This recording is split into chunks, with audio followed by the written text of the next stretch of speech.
I don't know. It's professional football. There's no moral victories. I mean, it's not like, oh, we played hard. Oh, so what? We didn't get embarrassed? Correct. No.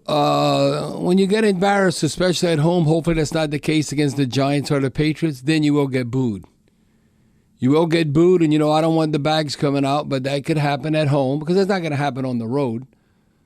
And you never want the Saints to become the Aints, where all of a sudden you're wearing bags and then they disrespect your NFL team. And it's not so much, you could, if he's they're one of your own. Like you could give your kid the business, something you don't want nobody else giving him the business, kind of thing. But I'm telling you, they're going to mock us. If you all of a sudden, the Saints are struggling just because maybe you want attention, booing's all right, but you start wearing bags, what they're going to show from a national perspective. That's all they're going to show. They can't wait to show that, right. Yeah, that's what they're going to show. That's what you got to try and avoid as the Saints organization. You have to play hard. I think if we play like we played today against the Giants and the Patriots, again, no moral victories. But I think they said, well, we have a chance to win at the end, and the Boo Birds wouldn't come out. But you lay an egg like Seattle. No, you don't want that to happen because it definitely would come out. And, you want to look like you care or you focus or you're concentrating. I mean, just at times, the lackadaisical effort of Chris Olave. I mean, he wants to get paid, be a $20 million a year receiver. Why the Saints are going to give him that much money? I mean, he's an NFL receiver, but he's not a number one. He looks like he finally woke up a little bit. He ended up having, but I don't know, he still had 6 targets. He had 3 catches. He should be having 6 targets, 5 catches, or 6 for 6. Like Shakir, their receiver, had 5 targets, 5 catches. A long gain of 43 yards. If you look at Olave, his long gain was 10 yards, average 6.7. No, he's not a chunk receiver or something, given opportunities. And then, I take up a Spencer Rattler, hit your hand, you're supposed to catch it. I thought the Brandon Cooks play was the touchdown. Looked like they called the touchdown on the field. Looks like he had it on his leg and never hit the ground, but, they overruled it. But Spencer Rattler got to make a better throw. That's the easy touchdown. So I don't always take up for the quarterbacks. No, he has to make that throw. That was just too easy. That was tough because I didn't think there was conclusive evidence to overturn the touchdown call. Especially because they called touchdown on the field. Right. Exactly. So, to overturn that. But, we almost expect that maybe to not get that go our way. But still too many missed tackles. Okay, the coach could put you in the right position to have success and just miss tackles. Who got embarrassed a couple of times and hit him right in the chest. Pete Werner had a poor game. Or I want to say he had a terrible game. Okay, I'm trying to be kind, poor game. Pete Werner, who we paid, he ended up having 3 tackles. But he could have had a way more impactful game. Just make the play he's supposed to make. You see that one time Josh Allen juked him? That ain't Alvin Kamara juking you. Oh, that's not like Cooks juking you. That's the quarterback. And stuff. And then Spencer Rattler had a nice juke. But it's just, I'm telling you, we in the meeting rooms and the quarterback jukes you. Unless it's Lamar Jackson on that level or Michael Vick and all, then the players know you can get embarrassed. I'm madder at the drop pick. But yeah, with Pete Werner. But Josh Allen, he can run over you and all that, but it's not like he really put that harsh of a move when Pete Werner with that. But you're looking at the series, and we play well in Buffalo. We've been doing the embarrassing moments against the Buffalo Bills in their backyard. And, if you look at it, Buffalo, how you just got to win, though, because that's all anyone's going to remember.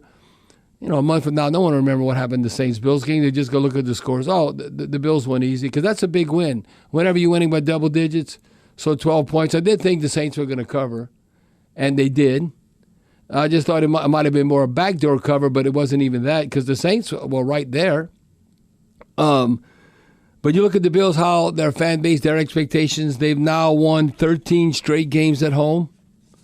That's not by accident. That's just not all the Bills are lucky. No, they're a pretty damn good team. And, we've only played the Bills 13 times. We have a winning record against the Bills, and the Bills went to 4 straight Super Bowls. You look at the history of the teams. Now, the Saints have a Super Bowl win, the Bills don't. And on the road in Buffalo, it's supposed to be a hostile environment. We had 1-4 in a row. Now we're 4-2. So you look at, it's not like the Bills are invincible. It is pros versus pros. That's why I say it's no moral victory. You have to somehow find a way to win a game. And, you can say so close but so far, but either you're winning or you're losing. This still has to get better on offense. We're only 38%. That has to be, I'm not even seeing it amongst the best, but that still needs to be, instead of 38%, 45%. Now it'd be better if you high 40s, low 50s, obviously. But our defense did pretty damn good, because we were giving up coming into the game, and I said, well, we got to flip that. We were giving up 46% on third down. Today they were only 30%. That being Josh Allen and the Bills, they were 3 of 10. And coming into the game, we were 35% conversion. Well, we were 38. So that's the same song and dance in that regard when you look at it.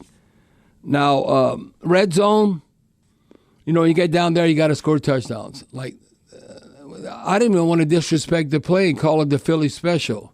No, that's going to be an infamy, the Olave special. Spencer Rattler's open. Olave probably played quarterback in high school, I'm sure.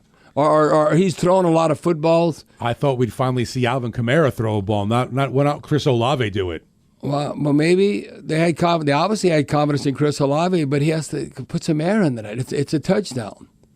But again, you got to get points there. And you're saying, well, even if you get a field goal, but you can't get no points, you can't have a turnover down there. And then speaking of turnovers, we still can't end up on the plus side. I thought we'd have to be +2 in this type of game to win, because the Bills didn't turn it over. They don't turn it over. They finally turn it over against the Saints, but the turnover margin was 0. Again, even for the game, even for the season, what all said and done. But you look at that red zone, we only was, now this could have been great. Let's say Olave throws, or woulda, coulda, shoulda. Olave throws, boy, nice pass, his Spencer Rattler. Then all of a sudden, instead of 2 for 4, that's acceptable, 50%. You could have been 3 of 4, which is outstanding in the red zone. This is not good enough defense. They were 2 of 3. Somehow, they're moving the ball on us, because we were, at one point I wrote down, I got to get this. We were getting gashed. That third quarter, the Buffalo Bills. The third quarter, Steve. It kind of looked like he flipped the switch and said, okay, I'm not fooling around anymore. Okay, enough of that. That right. was after, when remember Olave dropped the pass, and then that was later in the third quarter. It was 3rd and 7, and Rattler hit Juwan Johnson +4. So they got the ball back. This is what I wrote, like missed tackles. They had runs. This is like the varsity JV, +10, +15, +11, +17, +11, +16. Make it stop. They went 9 plays, 80 yards, 6 minutes, 9 seconds. That's when Josh Allen, the 5-yard touchdown run. And it was only 14-10 to make it 21-10 at that time. Now, so looking at the red zone, bringing that down. Now, okay, can we run the ball, stop the run? I thought that'd be interesting. You look at total touches and total yards from scrimmage, Alvin Kamara, and you look at Cooks, and Cook, what he would do. Okay, we were outstanding running the ball. We've always been able to run the ball against the Bills. Enough rushing attempts, 34 rushing attempts.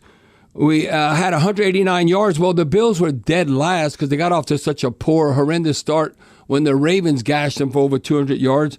So they were number 32 rush defense, giving up 156 yards on the season. So we were able to get 189, 5.6 yard average, outstanding, but not so good on the defense. They ran the ball 32 times, which the Bills will run, and they average 5.2 yards a carry. Now, this is not acceptable. This would be acceptable for half. 109 yards passing total. Spencer Rattler, I think that's when you count the sacks and all combined, but he actually was 18 of 27, 126.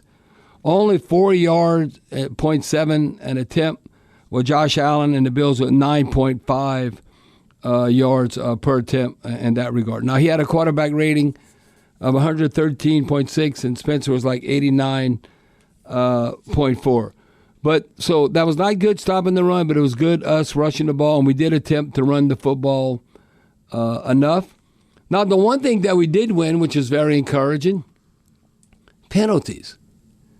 Right, it's like, yeah, well, you got to look for some positive. Now, we need to do the same thing as far as penalty-wise, but it does matter when the penalties occur. When you're shooting yourself at inopportune times in the foot. But when I look at, if we can do this is winning football. It depends, just because of the sheer number. If we do this against the Giants, Patriots, and all going forward, only 4 penalties for 41 yards. And the Bills were the least penalized team with 14-0 NFL. Today they had 11. Remember I told you 9 penalties or more?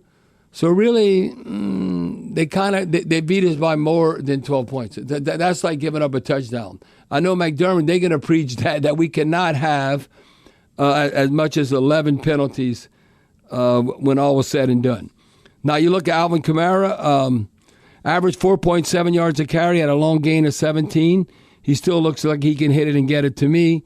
Cook for them.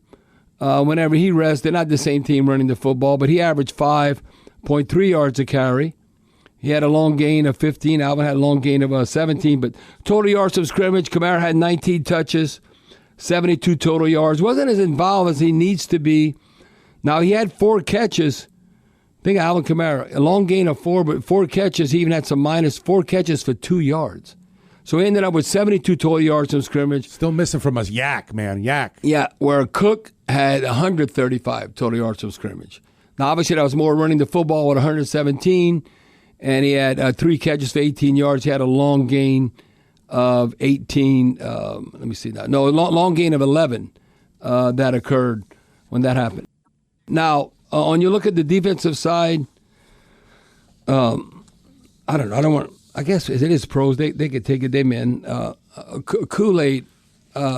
He led the team in tackles. That's a positive. Yeah, but way downfield or something. He might have been tripping him. No, a positive. Kool-Aid needs to. I don't know what we were looking at, Charlie. People like what's his new nickname? Sugar Water McKinstry. Yeah, that was one of on our text line. Yeah, sugar water. Sugar water. Yeah, he needs to. When he gets back to playing at a high level, hopefully that's the case. We'll call him Kool-Aid. Right now he's Sugar Water McKinstry. Too many missed tackles. You can see the game plans. The opposing teams are picking on him. Now we're using a rotation, just seeing if somebody can work out. Whether it's McKinstry, the young draft pick from Louisville, Quincy Riley, he ended up with 4 tackles. He's in that rotation along with Isaac Yadam. I thought Carl Grandison, now you can't have him in pass coverage down the sideline. He got burned on that, but we got to get to the passer before that would ever occur. But looking at Carl Grandison and Cam Jordan, I think they had a similar type impactful game like they had against the Cardinals the first game. And looking at Cam was kind of going to be on a roller coaster because of his age.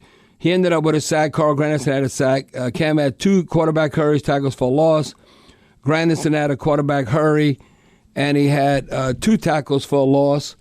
And looking at it was something that coming into the game that in the last game that he did have good production. I'm going to have to find this. Carl Grandison playing against the Bills, so that's always been a positive thing. I think Brian Brzee. Terrible game. The impact he had in the Seattle game. He ended up with a sack, quarterback hurry, tackle for loss. I mentioned Pete Werner. Nathan Shepard, he is what he is. He ended up having 2 quarterback hurries. Yeah, but he's going to have 2 or 3 tackles a game just the way he is. Chris Rump, I think a nice addition. He affected that. That was the possible interception that we didn't get. With Pete Werner, but it was still, kind of past defender, hit him on his hand. He had a quarterback hurry. He had 2 tackles on the special teams, which led the team unassisted. Stutzman, Valus Jones Jr. also had a couple. But, I mean, there's not much difference. Again, it's pros versus pros, but that's a big difference whenever it's double-digit when you're going against a team like the Bills. I said if we would have said the Bills, it'd be the upset of the whole 2025 season. I don't know if you agree with that, Steve, but that's just my perception. Like the whole NFL? Yeah, like I think even all the games in the future, I think us coming off the Seahawks game and the way the Bills were playing and the point spread and what Vegas thought, I go, no, there's no way. I'm not talking about you win, like, you take the points and you win that way. I'm talking about out and out win the game. Yeah. It's like there's no way Vegas thought the Saints were going to beat the Bills. But we did finally score in the first quarter. Coming into this game, we had given up 30 points in the first quarter. We had 0. Right. So I'm going to have to break it down. So we've been outscored 44-7 now. 2-1. Even in the second, third quarter, we've been outscored 2-1. Fourth quarter, we've had the edge, but we've been so far behind where it doesn't even matter. Now, Groupie, how about Groupie? 2 for 2. He didn't, 3 straight games, they missed a field goal. He didn't miss one. So you can look at some positives going forward. But Groupie, to me, if he's going to miss a kick in the future, in any game, it has to be over 52 yards. Any 52 on, he has to make them all. And then, because that's the way the NFL, that's how demanding it is, right now. Now, looking at coming into the game again, how I said, are we running the football, stopping the run? I thought if we could flip that, and we did even better running the football. We're averaging like 3.9, that's 4 yards a carry, where we got 5.6. No, that's a good trend. Offensive line winning. I mean, Cesar Ruiz, I think, is he hurt? We had some fans say, well, let him stay hurt. Let Simpkins play.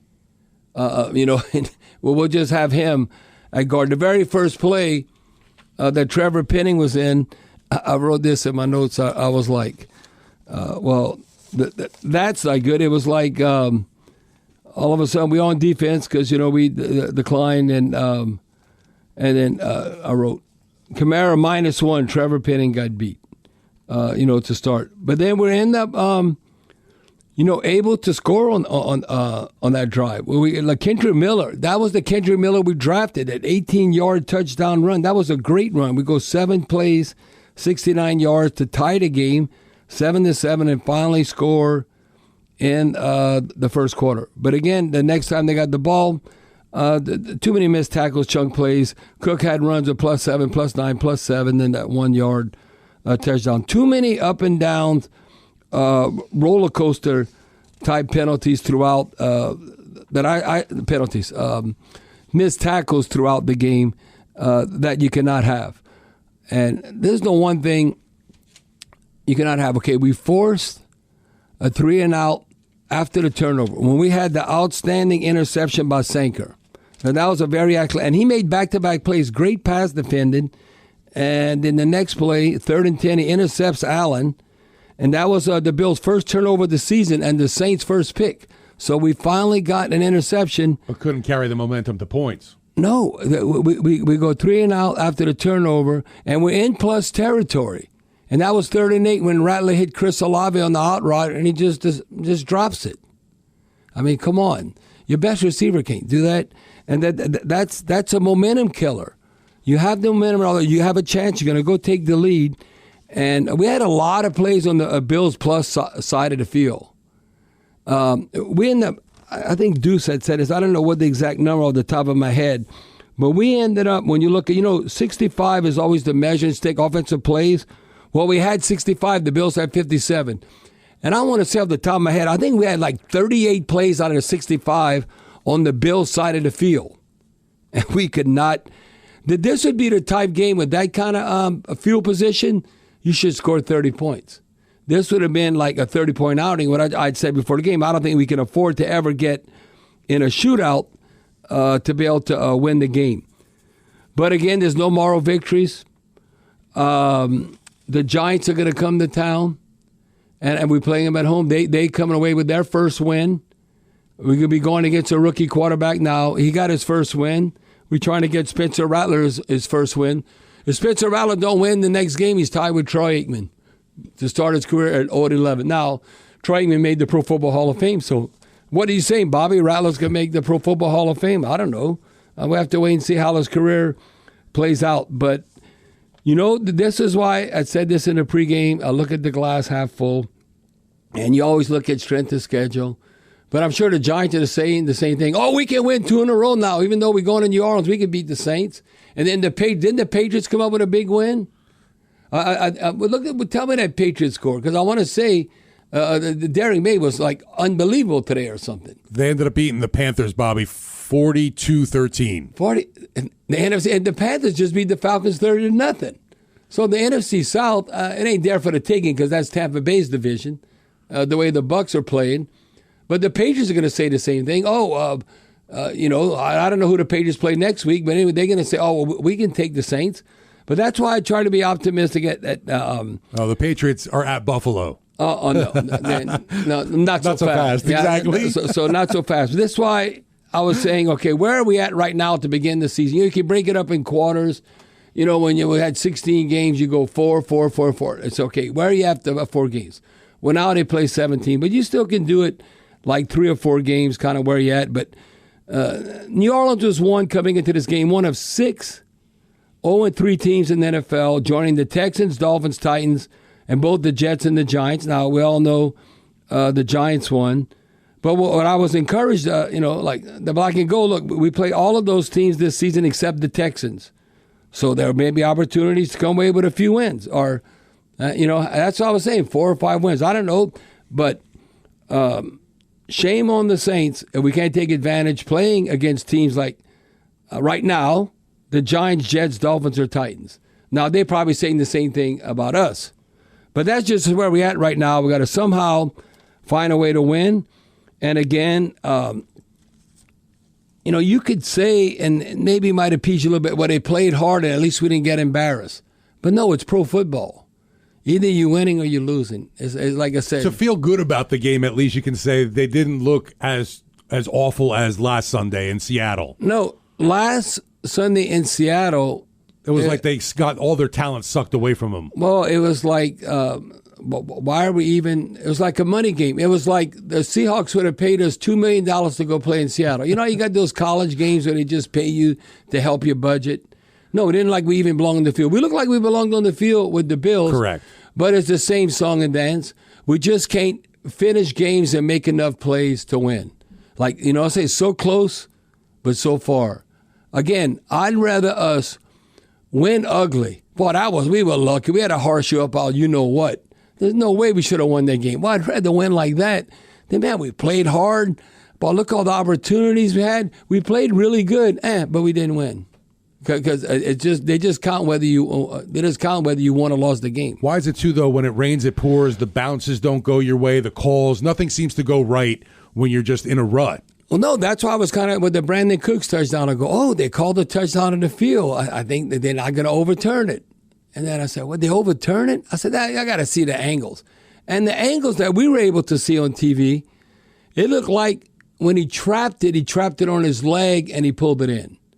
But again, first things first, Spencer Rattler can't throw that bad of a pass. That's an easy touchdown. So you can look at the little things. And, right. Okay, if you do this, then that wouldn't happen. And what occurs? And then you have drop passes. Well, no, that you got to catch it. That's a good pass. And I shouldn't have been this harsh at the end of the first half. I don't know. I think we're down on the goal line, and then Spencer Rattler, I think, was trying to hit Rashid Shaheed in the corner. I think he wiped out one of the band members or somebody playing the drum. And Rashid Shaheed's wasn't even involved in the play, going actually, or like I could see Rashid Shaheed doing that. But not Olave. Olave is going and like, no, that's not the time to be empathetic or sympathetic. You should be so focused on football, you're not worried about, unless you ran over somebody, you're concerned with their health. But no, here's Chris Olave. You know the play I'm talking about? Yeah, I'm just laughing because Olave just can't do anything right now. No, I'm like, because why is Olave worried about the band member?